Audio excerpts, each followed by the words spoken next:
చెప్పిన తర్వాత చర్చలో మనం ఆ విషయాన్ని మనం చర్చించవచ్చు. సార్, అంటే భారతీయ గారిని ప్రత్యక్ష రాజకీయాల్లోకి ఎట్టి పరిస్థితుల్లో తీసుకురావాలని యోచిస్తున్నారు. ఎందుకంటే ఒక మహిళా పట్టు కూడా ఉండాలి. విజయమ్మ గారు లేరు, షర్మిల గారు లేరు.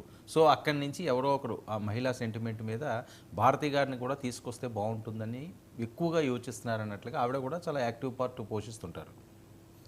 తెర వెనుక పాత్ర పోషిస్తుండొచ్చు, అదంతా నిజమే.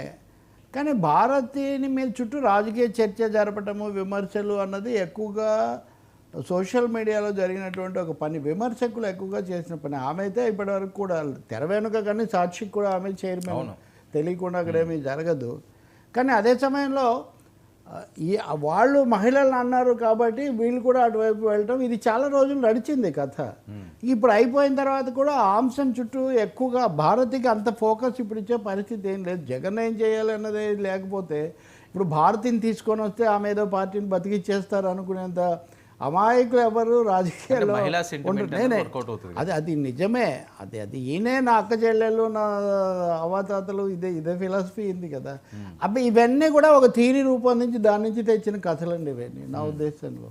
ఇప్పుడున్న ఎదురుగాలిలో రివర్స్ గేమ్లో ఇప్పుడు ఇంత రిస్కులు తీసుకునేంత సాహసం ఆయన చేసే పరిస్థితి లేదు.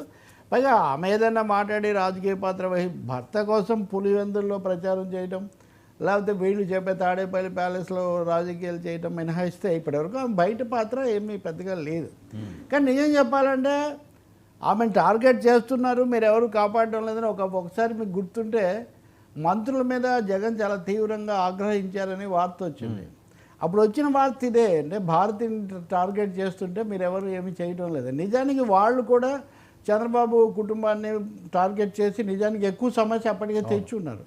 కాబట్టి ఈ రాజకీయాలు మన మహిళలను గౌరవంగా చైతన్యవంతంగా చేస్తే చాలా మంచిది. కానీ ఈ రాజకీయ వివాదం చుట్టూ చర్చ చుట్టూ తిప్పడం వల్ల పెద్ద ఉపయోగం ఏం లేదు. షర్మిల అయినా, సునీత అయినా, లేదా భారతి అయినా, భారత్ అయితే వాళ్ళ మేరకు కూడా ప్రత్యక్షంగా రాజకీయాల్లోకి రాలేదు కదా.